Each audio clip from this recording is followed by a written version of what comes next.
ప్రతిరోజు మన జీవితానికి వెలిగిచ్చే దేవుడు సూర్యభగవాన్.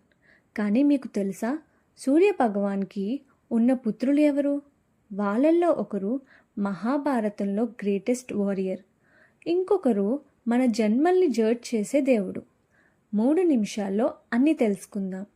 మొదటిగా కర్ణ. కుంతీదేవి యొక్క దివ్యవరం ద్వారా సూర్యభగవాన్ని పిలిచింది.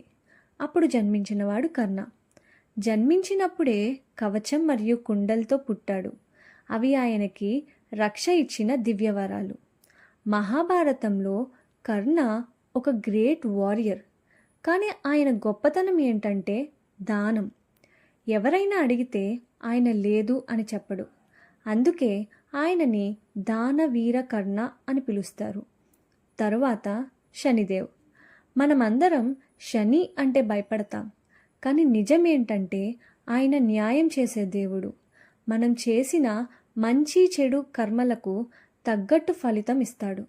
శని దృష్టి కష్టాలు తెచ్చింది అని అంటారు, కానీ అది మన తప్పులకు శిక్ష మాత్రమే. కాబట్టి శనిదేవ్కి భయపడకండి, గౌరవించండి. మరొకరు యమధర్మరాజా. ఆయన మరణం యొక్క దేవుడు.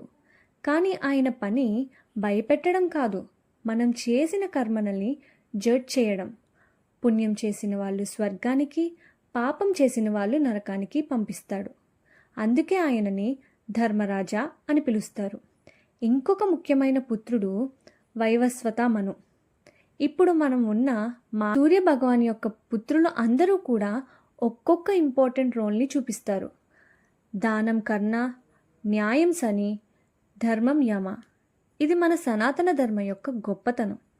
మీకు ఇలాంటి వీడియోస్ నచ్చితే లైక్ చేయండి. మన ఛానల్ని సబ్స్క్రైబ్ చేయడం మర్చిపోకండి.